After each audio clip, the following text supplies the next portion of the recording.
What is going on? Happy June. Thanks for tuning in to the MMA podcast. June 6th, 2019. We got a lot to break down. UFC Stockholm was this past weekend. We got a PFL card tonight. We got a huge card in Chicago going down this weekend. 2 belts on the line at UFC 238 as Henry Cejudo looks to take on Marlon Moraes for the bantamweight title, and Valentina Shevchenko takes on Jessica Ai for the World Women's Flyweight Championship. And another sort of special event for this podcast itself, June 6th was also the date of our very first podcast. Myself and Chris Lowe, shout out to C. Lowenstein on Twitter, and we actually will get him on one of these podcasts here when the schedule works out. He's a busy man. He's a working man, and the schedules don't always line up, especially when you consider all of us are in different time zones. I'm 3 hours ahead of those fools in California, but we will have him on soon to break down some cards. Shout out to Chris. Shout out, of course, to Ramses, and that's who this episode is dedicated to. Our boy, we lost him last summer, but he's still in our hearts, and we all still think about you and talk about you regularly. We miss the hell out of you, Ramses. And, of course, joined with the current era host, your boy, you know him as Sweet Pappy Jones.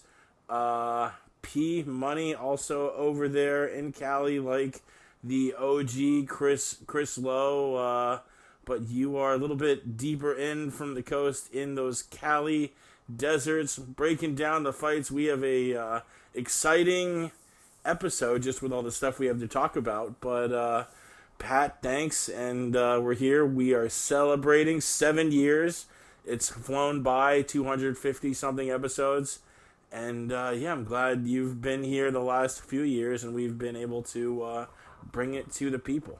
Big Jake, what an amazing day this June 6th is. Thank you so much for having me on here. You know, as you mentioned, CeeLo and you guys, you and CeeLo popped this off 7 years ago today. I remember many years ago around that same time, I was doing MMA Mental with my boy Ray from the UK. Shouts out to Ray and Jay from the UK. Jay also associated with MMA Mental at the time. And I remember we were talking, and I remember when you had said, oh, man, I got the or actually it might have been Ray who told me that you had gotten the MMA podcast domain. And I said, no way, that's a killer domain, killer name. It's going to be popping off. And, you know, we were collabing doing the MMA Mental and MMA podcast roundtables. You guys have brought Ramses into the fold for the roundtables. I think that was a lot of our introduction to Ramses. Rest in peace, Ramses. As Jake, you had mentioned, always thinking about Ramses every day.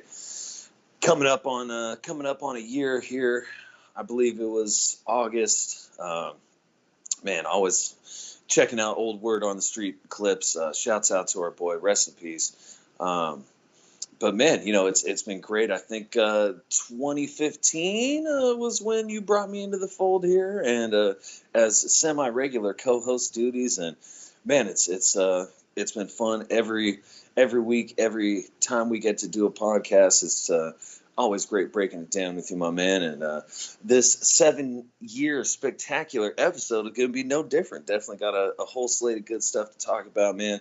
Honored to be here with you for this anniversary episode, and looking forward to another great year, brother. Yeah, I don't want to pat ourselves on the back too much. It's been an awesome 7 years, but, you know, I'm just really thankful for you, Ramses, Chris, and everyone else there were a lot of people who made this podcast what it was.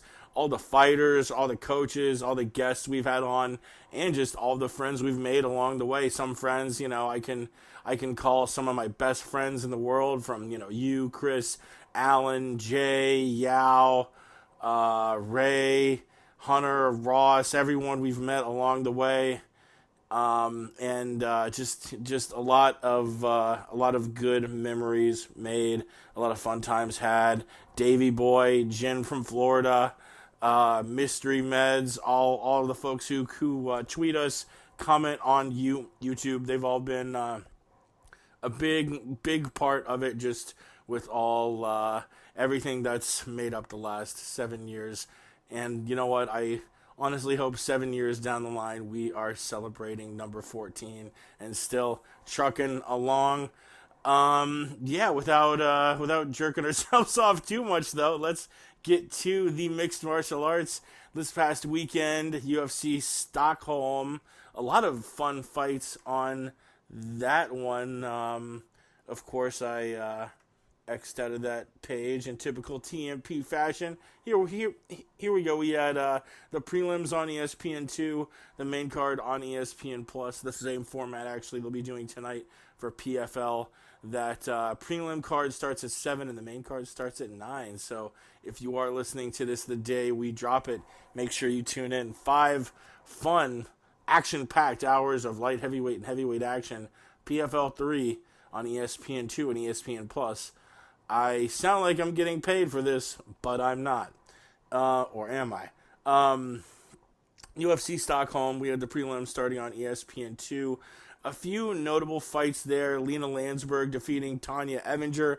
Big upset win there for Landsberg, winning pretty decidedly 30-26, 30-27, 30-26.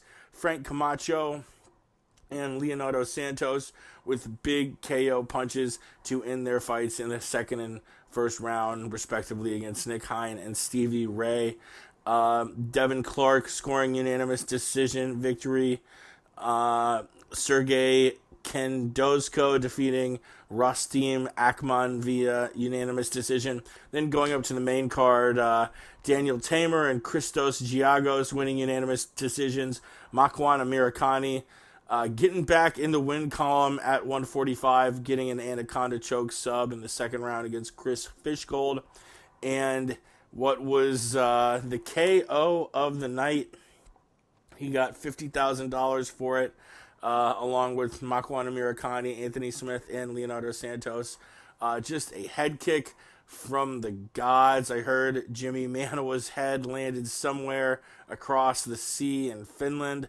It was a maybe the head kick KO of the year so far. Just absolutely brutalized him. 47 seconds in, Manuwa announced his retirement after the fights. So a nice career for Manuwa, the poster boy. Was always a very decent fighter. Never got up to championship status. Was kind of that quintessential top 10 gatekeeper, losing to Alexander Ratchik, who not many of us knew of before this fight, and definitely put himself on the map. We'll probably see him in the rankings soon. And like I've been talking about, is a part of this new crop of 205ers in a division that really, really needed some new talent and had way too many guys in their late 30s and 40s in it, and it's nice to see some burgeoning talent there at light heavyweight. Before we get to another fight at 205, any thoughts on the rest of the card before we get to Smith versus Gustafsson? Yeah, it was certainly a fun card in Sweden this past weekend. Action from start to finish. Joel Alvarez got the show started with the TKO over Danilo Belluardo. And then the action just kept on coming. Devin Clark got a decision over Darko Stosic. Bia Malecki got a decision, she got a rear naked choke submission in the second round over Duda Santana. Frank Camacho and Leonardo Santos, Jake, as you mentioned, with KOs over Nick Hein and Stevie Ray, respectively. The big upset, Lena Landsberg over Tanya Evinger. I thought Old Gator was going to have that one, but the elbow queen came through. Sergey Kondozko getting the decision over Rostam Akman. Great fight between Daniel Tamer and Sun Bin Jo. Sun Bin Jo, big prospect from South Korea. Daniel Tamer, he was at the height, reach, and age disadvantage, but great fight, great striking display there. Nice victory for him. Christos Giagos, great fight over Damir Hadzovic. Makwan Amirkhani, good to see him get back in the win column. Mr. Finland great submission over Fishgold, that round 2 Anaconda. And yeah, Rakic, or Rakic, getting the head kick KO over Ginny Manuwa. Man, that was brutal. Didn't take a whole lot of time, and that was just shin to chin. It was very brutal. I'm glad Jimmy Manuwa is okay. We're really lucky. It's so crazy that we have certain strikes that are disallowed, because when you can kick a person right in the chin, I mean, really at any point, I mean, we're so lucky that there aren't more really serious injuries that have come from that. I know that there's only been, at least my one recollection, the head kick of Rashad Evans over Sean Salmon. That did break Sean Salmon's neck. He did come back and fight in the UFC after that. And I know Rich Franklin, I believe he broke Nate Quarry's neck when he knocked him out. That was due to a punch, but I mean, it's a good thing we don't have more serious injuries more often. That was a scary knockout. Great win for Rakic. Sad for Manuwa to go out like that, but it was a good career from him. He brought us a lot of entertaining fights, win, lose, or draw. So thank you, Jimmy Manuwa, for the entertainment over the years. I always think back to an event I went to back when I lived in Denver, RFA 11, back November 2013.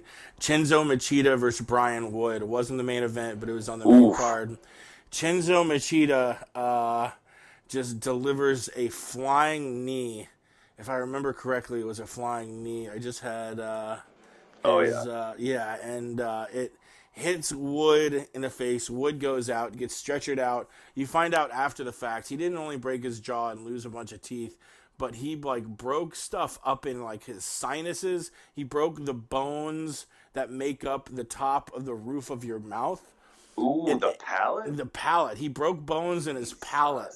He basically, you're talking not just, when you do stuff like mess up a knee or break or, tear your Achilles, that's extensive damage. But when you're talking about breaking stuff in your sinuses and your palate, you're talking about craniofacial reconstructive surgery just so your skull works correctly the rest of your life. It was one of the most devastating injuries I've ever seen, and we are lucky. You're right that we don't see anything like that. I think the sport is lucky. We've seen it in boxing, fighters, getting injured real bad or worse. So not to jinx the sport or anything, but in what is a really brutal sport. I mean, you're right, that Rakic, however the fuck you pronounce his name, he booted Jimmy Manuwa's head into outer space. Manuwa losing on the co-main event, announcing his retirement. Alexander Gustafsson following suit, even though I think Manuwa retired after Gustafsson, because Gus retired literally inside the cage, took his gloves off and laid him down. But after a fight that Gus honestly was not doing bad in, I thought Gus, if it had been a 3-round fight, I think Gustafsson probably wins that fight 2-1. I mean, Smith had a good first round, but in the second and third round, I remember his corner getting kind of desperate, because Gus was definitely putting out more and landing a lot, even though Smith did catch him with one kick that it looked like it was just a superficial wound at first, but as much blood as his shin squirted out. You saw he actually busted Alexander's shin open. But it was a fight that Gus was not doing too bad in, but come the fourth round, just got caught in a bad spot, and Lionheart was able to take advantage, sink in the rear naked choke with 2:38 left in the fourth round, leaving Alexander Gustafsson, who he is Mount Rushmore of one of the greatest fighters of all time who never won a belt. And, you think about how close he came to beating John Jones, how close he came in that decision loss to Daniel Cormier. And this is a John Jones and a Daniel Cormier who, you really could make the argument that Jones and Cormier are the number 1 and number 2 greatest fighters of all time. Just in what they've done on their records, as dominant as they've been in their title runs. And Gus probably was the closest one to ever take the belt away from either guy. Jones in that, I mean, that fight against that first fight between Jones and Gus, UFC 165, is an all timer. And so is the title fight between DC and Gus. You know, it's almost like a Charles Barkley type spot. I think I remember hearing Ariel Helwani making that comparison after the fight. You know, Gus is one of these guys who had the talent, and you put him in virtually any other era, he's not only a champ, but he's a great champ. But you know, the guys he had to go up against to take the belt from were the greatest. And Gus will never get the historic due he's owed, because he never held the belt. I hope he comes back, but we've seen fighters a lot of time make this decision on emotion. I saw a tweet joking saying, a fighter's first retirement. What a milestone. Not too long ago, Ben Askren retired, and now he's about to have his second fight in the UFC next month. So I hope he does come back. But aside from the retirement talk, a good fight.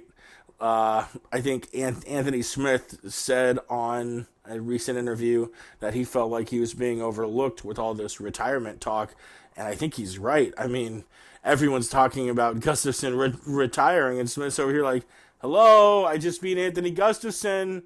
Anyone who does that usually gets like a title shot or a ton of praise, and everyone's just talking about the retirement. Hello. I don't know what's next for him, because you don't put him right back in a title shot. He just got throttled by the champ. Luke Rockhold might make sense. There's a lot of bad blood there. Smith is relatively new for the division too, so other than Thiago Santos, there aren't many other contenders that he's fought, so you could line him up against a lot of guys who he hasn't faced in the past. But I think Luke Rockhold, just with all the bad blood, is the likely next opponent. The fight won't be for a while there. He says he wants to take time off with his family, and I think a recent x-ray came out and his hand is all jacked up. He's going to need 6 months to recover. How convenient. So we'll probably see Lionheart back in 2020, and big submission win for him. What did you think of the fight? What do you make of the retirement by the best mixed martial artist of all time to come from Sweden?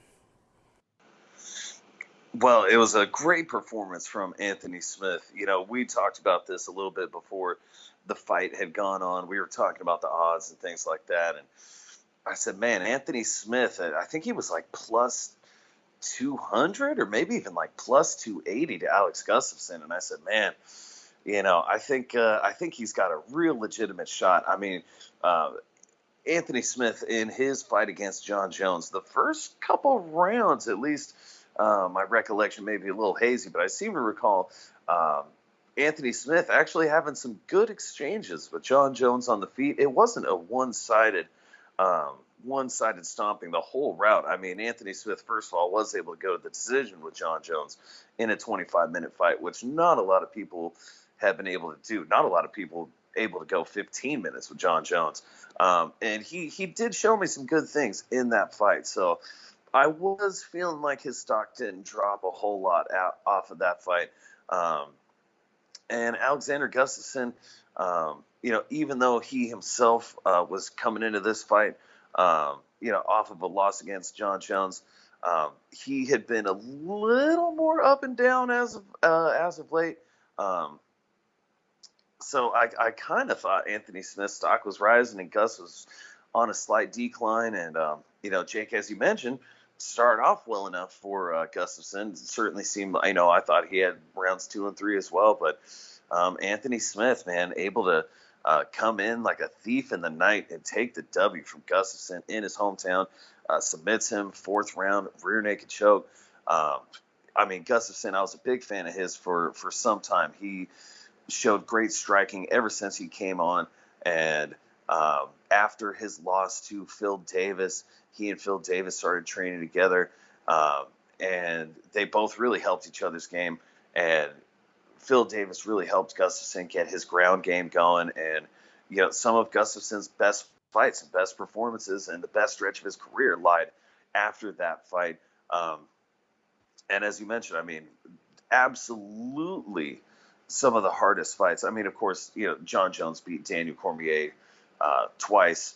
No question about that. But aside from those fights, and of course those, John Jones, I want to say, may or may not have popped hot for one or both of those fights. But Alexander Gustafsson absolutely, at least off the top of my head, gave Daniel Cormier his hardest fight besides from John Jones. And the same thing you could say with Alex Gustafsson versus John Jones. Who gave John Jones a tougher fight than their first fight together? Nobody put it on John Jones like that. So Alex definitely, in a different era, he could have been the man, could have been the contender. But in this universe, in this timeline, it was Daniel Cormier and John Jones sharing that belt. Gustafsson's so close, could beat just about anybody aside from them and Rumble Johnson. But it was a great career, great performances from Gustafsson. He definitely put it all out there. Never was in a boring fight. And salute for all your efforts and all your contributions to the UFC. Big salute to the Mauler, who also, he's retiring at age 32, who also has one of the coolest tattoos in MMA on his right arm. He has that sort of tribal thing where he has a triangle for each fight, and it's filled in for a win, and it's left empty for a loss. And he does have a few losses on there. He has a couple fights that are half filled in, the Jones fight and the Cormier fight, the fights that he felt he put forth a impressive enough performance to fill it in at least halfway. But I always thought that those are real cool tattoo. Getting to the news, for as busy as we've been with events, we were in Stockholm last weekend. We're doing PFL tonight, Chicago this Saturday. There was not that much news, a lot of sort of pre-fight hype building up for UFC 238, but not too much news. Probably the big set of news was that Dustin Poirier and Khabib Nurmagomedov, were official for UFC Abu Dhabi. I believe that will be UFC 241. No, UFC 241 is in Anaheim. UFC 242 is September 7th in Abu Dhabi. Khabib versus Poirier. And, I'm glad this fight is going down, but it feels a little silly, just in the fact that the Nevada Athletic Commission reduced two of Khabib's friends' suspensions by 35 days to make it just line up so his friends could fight on the card, so Khabib would fight on the card, so they'd make a bunch of money off of this card. It isn't even, it isn't even like they're trying to draw the shade over our eyes these days. It's just blatant, and I won't dwell on that because it's something you've gotten used to now, just the blatant collusion between the UFC and these athletic commissions. But hey, whatever we need to do to make this fight happen, I guess. But it's going down in Abu Dhabi.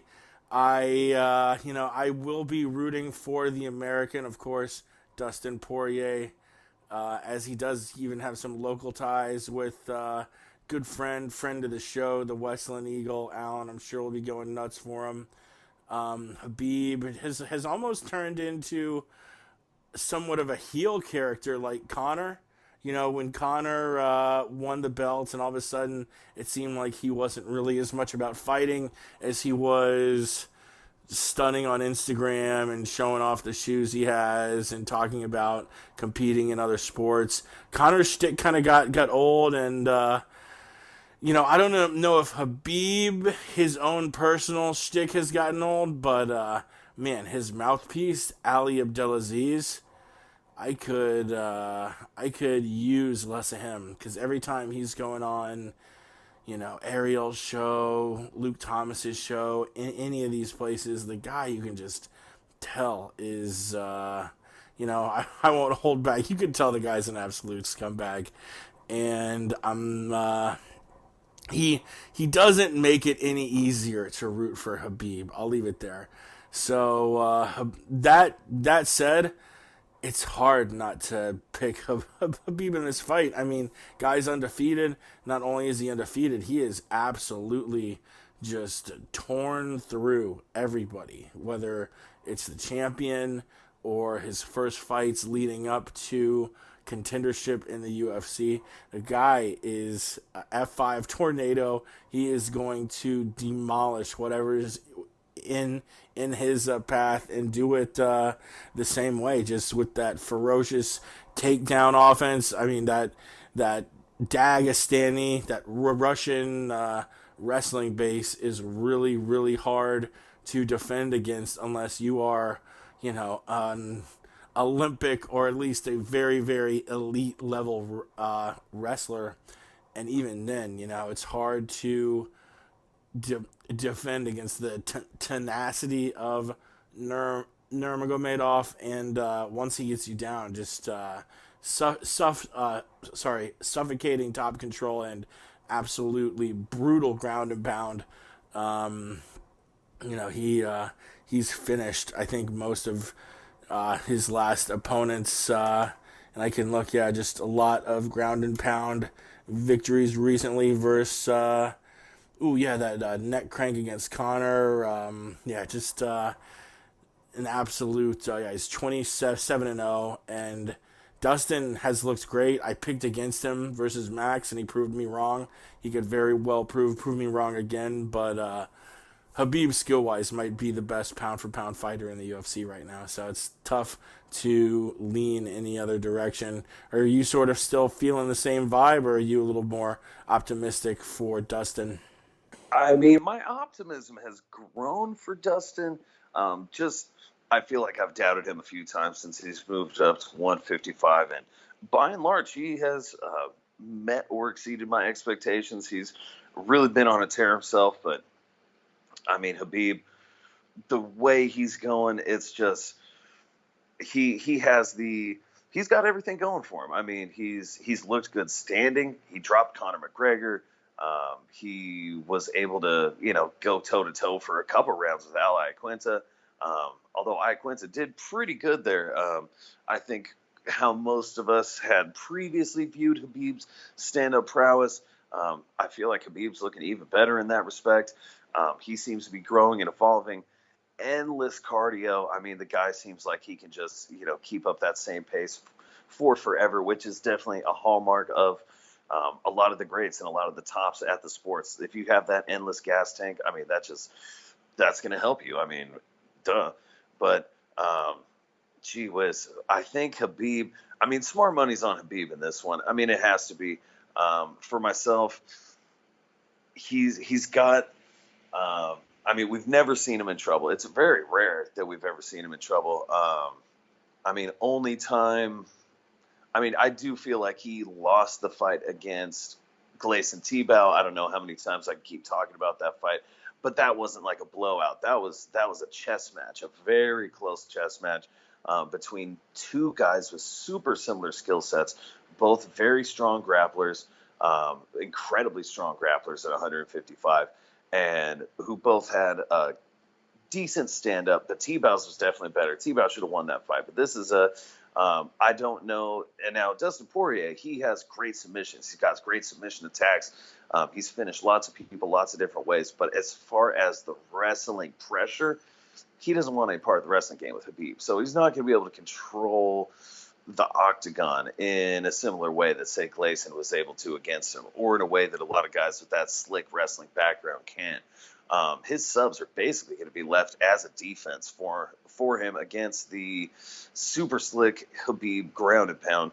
I don't know, though. I mean, even Conor McGregor, though, who someone I think we all pretty much universally discounted his grappling abilities, was able to at least fend off the takedown and um, get up repeatedly against Khabib. I mean, until his gas tank ran out. So, oof, I don't know. This is going to be a tough fight. Again, I think if you would have asked me 6 months ago how this fight goes, it wouldn't even have been any kind of question. I'd say Khabib all day, big time stomping, no chance for Dustin. Nowadays, I'm thinking 70% Khabib, 30% Dustin. I think Dustin definitely has the chance. He's bigger and stronger at 155, and man, he's got those hands. He's been putting a lot of people down with those. But I think smart money's on Khabib right now. I'm thinking that's the way I'm leaning. Yeah, I'm looking here at the opening lines. Khabib actually opening up as a pretty big favorite, minus 450, with the underdog Poirier at plus 350 for their fight in Abu Dhabi, where I'm sure there will be a lot of Nurmagomedov fans in the crowd.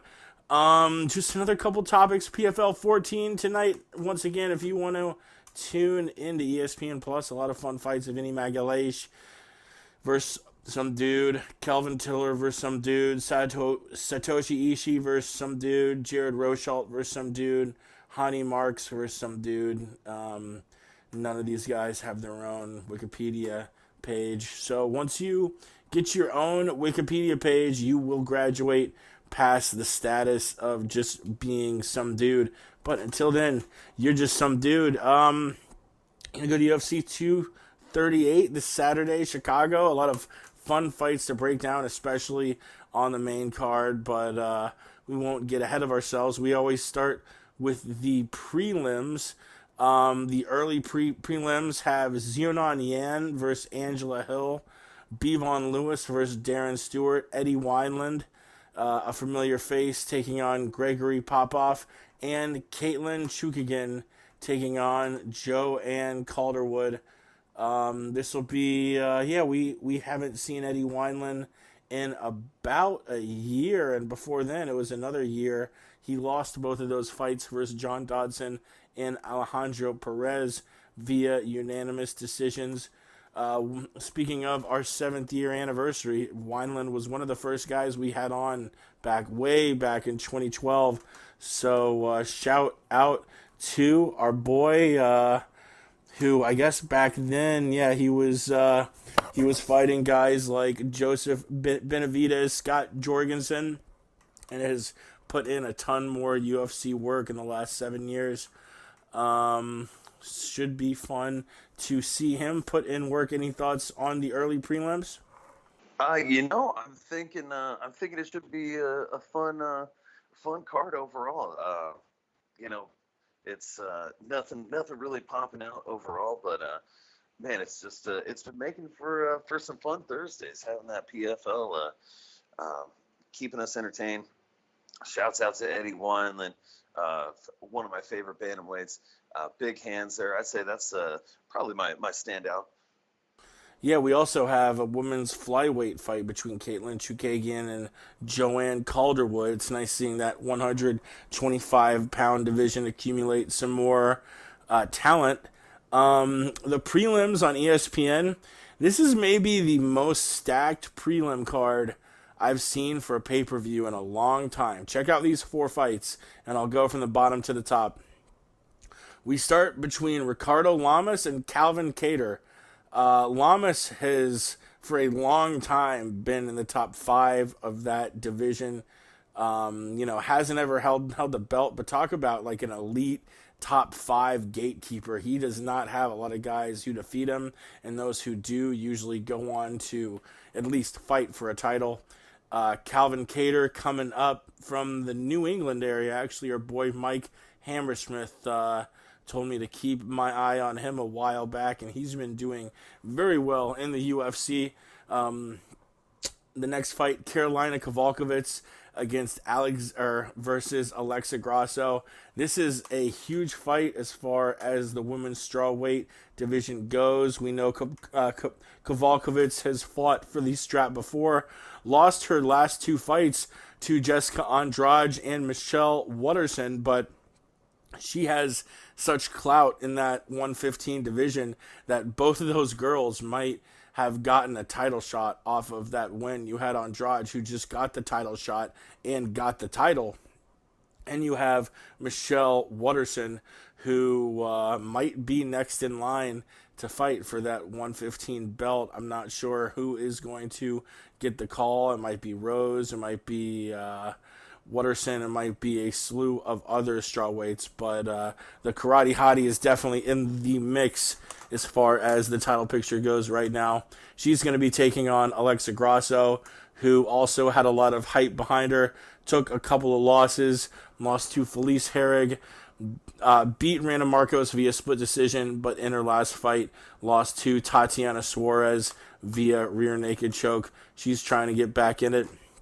A bantamweight fight between Aljamain Sterling and Pedro Munoz. This is another real interesting one. These are two top 10 bantamweights, and this could have some title implications as well. You had Sterling, who in his last 6 fights, his only loss is that devastating knee knockout to Marlon Moraes. He's put in 3 wins since defeating Brett Johns, Cody Stamann, and Jimmy Rivera. A win here could put him into a title fight, and the same goes for his opponent, Pedro Munoz, who just got done knocking out Cody Garbrandt at UFC 235, also on a 3-fight winning streak, defeating Brian Caraway and Brett Johns. So the winner of this fight is going to be in the mix, certainly, for the next shot at bantamweight, and we have the bantamweight strap on the line in the main event of this card between Henry Cejudo and Marlon Moraes. So for sure you want to keep an eye on this fight. And to put the icing on the cake for these prelims, Tatiana Suarez taking on Nina Ansaroff at women's 115. Suarez along with the women I mentioned before, with a win here, could toss her name in the hat for a title shot. And so could Nina Ansaroff, even though she is a underdog here, going on against a Tatiana Suarez who has a ton of hype behind her.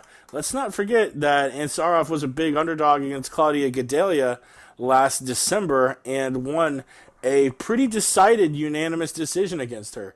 So Nina, she doesn't talk much.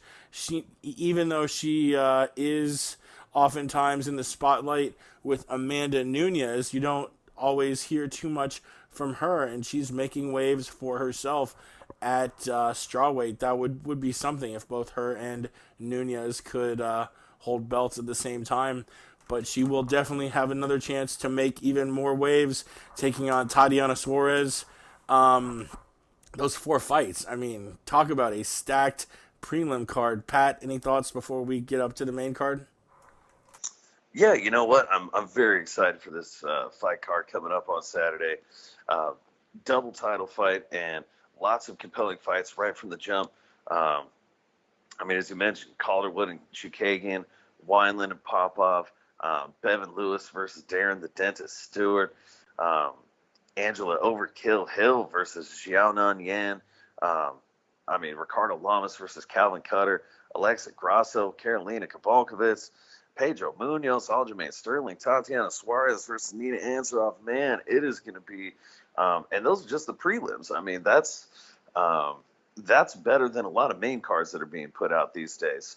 I'm very much looking forward to that. Aljamain Sterling versus Pedro Munoz. You could swap that out with Suarez versus Ansaroff. Both of those fights very very big and very impactful for their respective divisions. Going to be some very great fights. I feel like I got to go with Suarez in this one. She's a pretty big favorite over Nina Ansaroff. Minus 900. But, if you want to throw a little change on Ansaroff, I mean, having anybody at that big of a disadvantage in MMA, especially with the run Ansaroff's been on, I mean, she just beat Claudia Catalia. She beat Randa Marcos. She beat Angela Hill. She's on a 4-fight winning streak, at least right now. She's been doing well, and Claudia Catalia is certainly no slouch. I mean, Tatiana Suarez, she has been looking next level though with her wrestling. I don't know. I think she's a rightful favorite, but in those numbers, maybe a bit much. Aljo versus Munoz, crazy good fight. That one's going to be a coin flip right there. I don't even know how I'm looking in that one. I think I probably got to go with Aljo. Got to back our guy there. But Aljo a slight favorite in Vegas, -135. Just a scotch the favorite. Alexa Grasso, I kind of like Grasso over Kowalkiewicz. Call me crazy. Carolina's been a little bit up and down, Grasso herself, but for whatever reason, I'm feeling Grasso in this one. I think she's a very slight dog to Carolina in that one. But yeah, it's almost even odds in that. Yeah, great scraps on the undercard. Man, it's going to be a stacked Saturday, boy. And we get up to the main card. Tai Tuivasa, a slight favorite versus Bogoy Ivanov. Peter Yan, a more sizable favorite, -325, taking on Jimmy Rivera, who I know Rivera hasn't, he had a lot of hype behind him that got slowed down recently, but I think he has a little bit more chance to take out Peter Yan than this +265 line they're putting out. I've seen Jimmy Rivera look like an absolute killer. Any thoughts on those two fights before we get to the three fights that everyone's really looking forward to? Yeah, Tuivasa versus Ivanov, a great heavyweight scrap. Both those guys are definitely bangers. Should be a fun fight no matter what. Don't really have a dog in that fight. I'm just looking forward to a good heavyweight scrap. I feel like it's a rarity these days, but oh man, Peter Yan versus Jimmy Rivera. Peter Yan trying to go 5-0 in the UFC in his first year. I don't know if this fight will technically be at a year mark since his debut. I got to double check. I know he made his debut June 2018 when he got a victory over Teruto Ishihara, but this Yan has a lot of momentum going into this one, and rightfully so. I mean, Peter Yan is looking like a beast for sure. He's looking like he can get it done everywhere, but Jimmy Rivera, very much the same thing. Super strong, great wrestler, great striker. These guys both really put it together very well. I would say both similar in their skill sets, more boxer wrestlers. I don't recall seeing a lot of kicks coming from either guy, at least, body and head kicks, things like that. So I feel like this fight's going to be close for sure. I think Rivera's a good dog to throw a couple coins on. Peter Yan's a beast, but man, that's going to be a super scrap at 135. And you want to talk super scrap, look no further than the people's main event at lightweight. Tony Ferguson riding a insane win streak. I believe right now he has won 11 in a row, taking on Donald Cerrone, who there might not be a hotter stock right now at 155. After giving birth to his kid, has been a man on a mission, defeating Mike Perry, Alexander Hernandez, and Al Iaquinta. 3 wins in a row, 3 tough wins in a row, 3 underdog wins in a row, and he is an underdog again, taking on El Cucuy. This man, I change my mind on this every 10 seconds, I feel like. So, Pat, do you want to break it down before I change my mind again? You know what, Jake? Yes, I do. And this fight is a very, very tough one. But for myself, I'm just going to go right on and say it. Donald Cowboy Cerrone is winning this fight. And it is going to be the stand-up that is going to get it done. Both of these guys, again, super similar. Both guys are great everywhere. Great submissions, great striking. Tony Ferguson maybe a little more unorthodox than Donald Cerrone, but Donald Cerrone still has a very wide and varied toolbox. He's got a lot of different things he can hit you with, just like Tony Ferguson. I just feel like Donald Cerrone is a little bit cleaner with his strikes. I feel like they're both savages. They're both absolute beasts. But as far as just the accuracy, maybe the tightness, I feel like Cerrone's just got a little bit more of the accuracy and the tightness. And I think that is going to be the difference. Both guys super crafty on the ground. I think Donald Cerrone, when he first got into the UFC, was really showing off the submission skills. I mean, he didn't even have a TKO victory when coming into the UFC, if I'm not mistaken. Just started racking up all the TKOs in the UFC. He would always drop people and then sub them. But then in the UFC, he finally started getting the finishes and just started rocking people. And I think this is it, man. I think Cerrone's time has come. I almost hope I'm wrong for Ferguson's sake, just because if he goes 11-0 or 12-0 or whatever he's at right now and doesn't get the title shot, my God, that would just be insane. I mean, certainly through no fault of the UFC's booking, they try to make that fight happen so many times. But I'm seeing it for Cowboy right now. Jake, call me crazy. Man, you crazy. But I do, man, I don't know. As much as I want to jump in the same bandwagon and pick Cowboy Cerrone, which he is more of a live dog than a lot of people think. I've talked to a lot of pretty knowledgeable heads in the sport who think that Ferguson is just going to buzz through him. But when you stylistically think about the fight, Cowboy is a veteran. And for Ferguson, he does have his tricks, but Cowboy, I've always said since day one, has a giant toolbox, and he's not going to get really exposed standing up. He's not really going to get exposed on the ground. He's got fantastic groundwork, and he's not going to be able to... Ferguson's not going to make him look like a scrub like a lot of opponents have.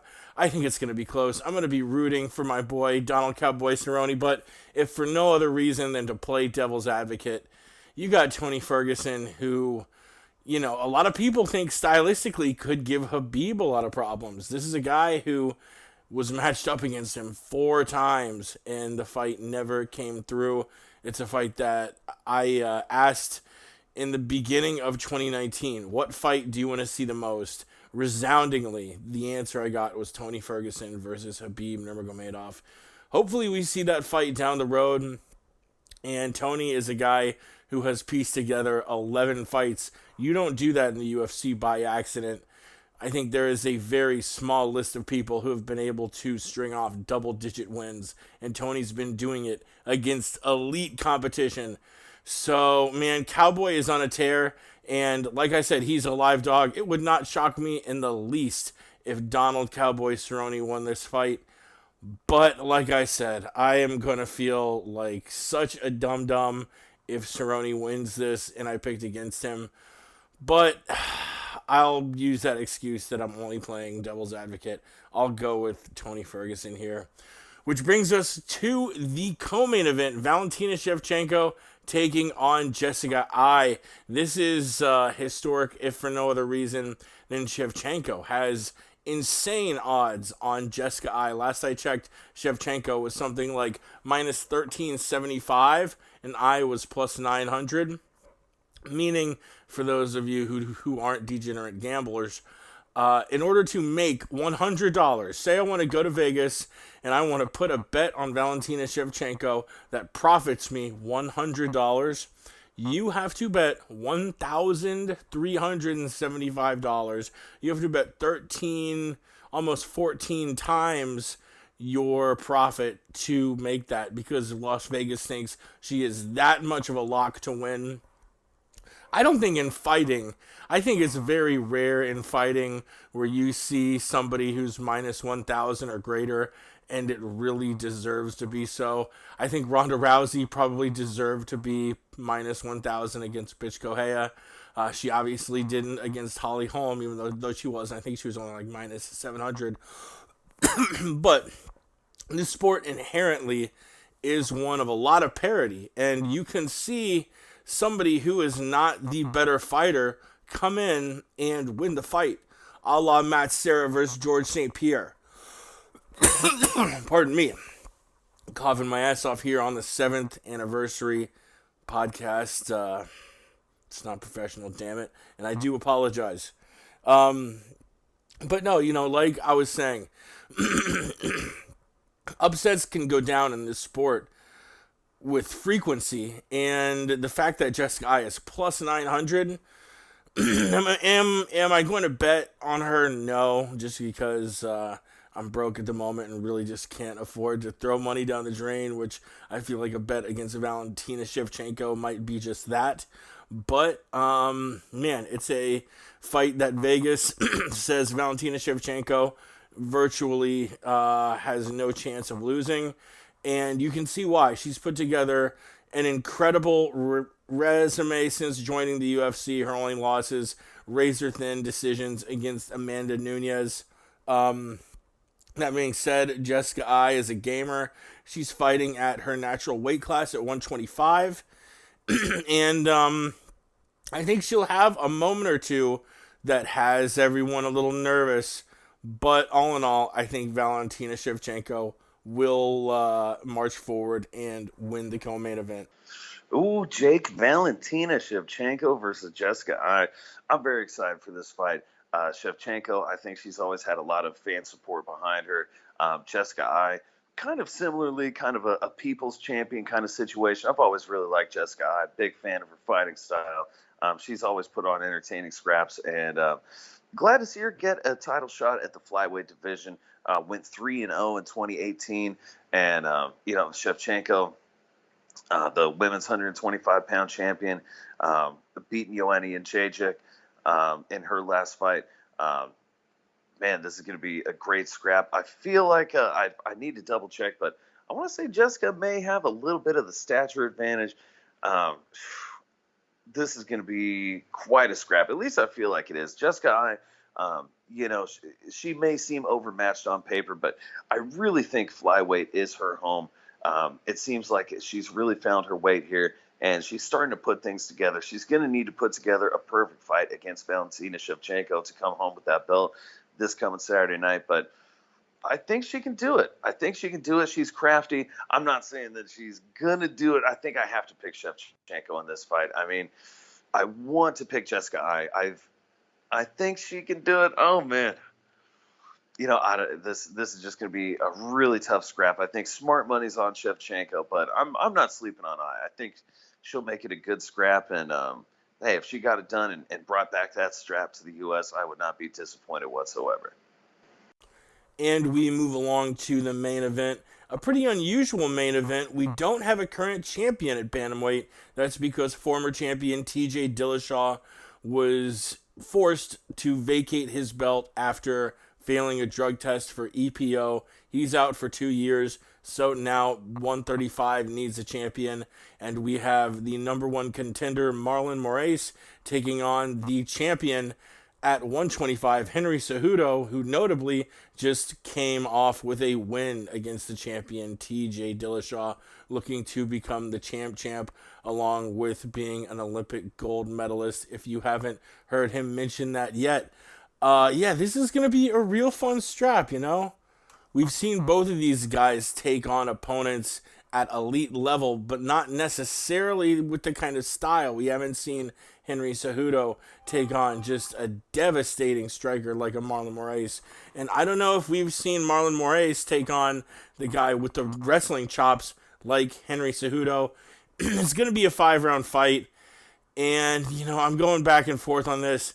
But Henry Cejudo just has been an absolute killer. Look at his last 2 fights. He's beaten 2 of the UFC's best. Marlon Moraes, the odds, I think, on this fight are pretty even.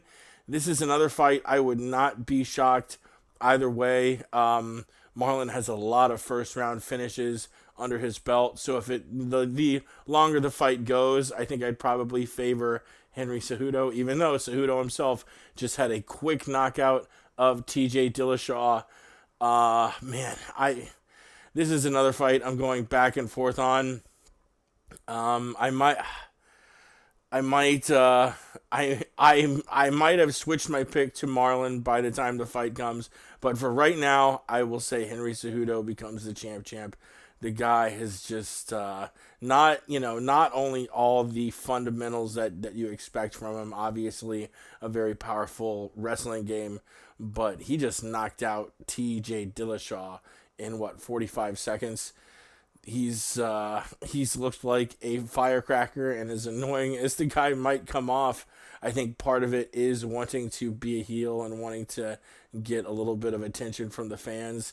He knows what he's doing in effect, but I think another part of that is definitely his real personality, and I don't think we will. I think he will be the champ for a little while. I don't think the flyweight division has much more time left in the UFC, especially considering how most of the flyweights that were in the UFC have now moved on to other organizations. It kind of, if you can read the tea leaves, I don't think it's going to be around for that much longer.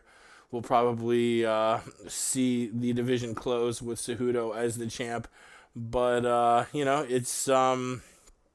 it'll be interesting to see not only what goes down here, but like I said, that preliminary fight between Aljamain Sterling and Pedro Munoz that might have title implications on the line. So pay attention to that too. Pat, that was a lot of hot air from me, but what do you think's going down in this main event between Henry Cejudo and the Brazilian Marlon Moraes? Man, Henry Cejudo versus Marlon Moraes. This one for the undisputed 135-pound championship. It's unfortunate because of the circumstances with Dillashaw getting stripped, but Henry Cejudo has the chance to become the legit undisputed double champ. Marlon Moraes, who's just been starching people left and right, he's got a chance to become the legitimate 135-pound division champion. This is going to be a war. Marlon Moraes, I mean, my goodness, his striking, what more can you say? We've seen him end people violently. Kicks, knees, punches, anywhere you want. He's good to finish the fight. Submissions, he had a very close scrap with Rafael Assunção, got the rematch just this February. They ran it back, and Marlon Moraes made sure it was nowhere near as close as the first one. It was a decisive victory. He looks like he's just getting better and better. Both of these guys look like they're in stupid shape, freaking action figure shape, USADA flag raising shape, blood doping shape. I mean, wait, what? I'm sorry, I'm going in the wrong direction. These guys look like they're in really good shape, and this is going to be very likely 25 minutes of high-paced action. Oh my goodness, which way is it going to go though? Man, this is going to be tough. I mean, Henry Cejudo, men's 135-pound gold medalist, the best man in the world at wrestling at 135 pounds. Can he get in there and take Moraes down? Can he keep him down? Can he avoid the subs? Can he get effective ground and pound off? It's going to be very interesting. I think this one is going to come down to the feet. And you know what? Dang it. Jake, Marlon Moraes is going to win this fight. I hate to say it. Henry Cejudo, the messenger, the American hero, the people's champion. I'm getting so worked up I can barely contain myself.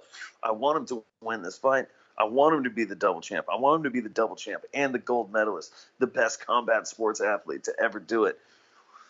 But we're in this show for making picks, and man, I think Marlon Moraes is going to get it done. I hate to say it, but I think it's going to be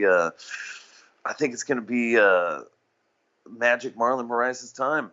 Not that I hate to say it, just Marlon Moraes, super entertaining former, ever since he was in the World Series of Fighting back in the day. But I want to go with good old Cejudo, but man, something telling me Moraes is going to get a big upset Saturday night and noon. And that about does it. A stacked card in Chicago, including those two title fights we just broke down. Cannot wait to watch it. We'll be back next week to break it down. We appreciate you tuning in. The TMP 7th birthday extravaganza. Pat, anything for the people before we let him go? Well, Jake, it's been fantastic. Always a pleasure doing the episode, even more so being the MMA podcast 7-year anniversary extravaganza. Couldn't be more honored to have been on the show with you today and for the past couple of years.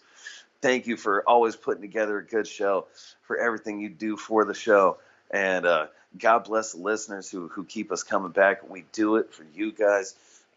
Thank you so much for always tuning in. And we love you guys. And stay safe. Keep that nose to the grindstone. And just like that, it's been 7 years. We appreciate everyone who's been a part of the journey, all the friends we've made, all the fights we've broken down, all the fun we've had. It's been awesome. I can't wait for the next 7 years. Ramses, rest in peace, buddy. We love the shit out of you. Until next week, we'll break down UFC 238, serve up all sorts of hot takes and MMA goodness. We love you, and we'll see you then. Till then, we gone.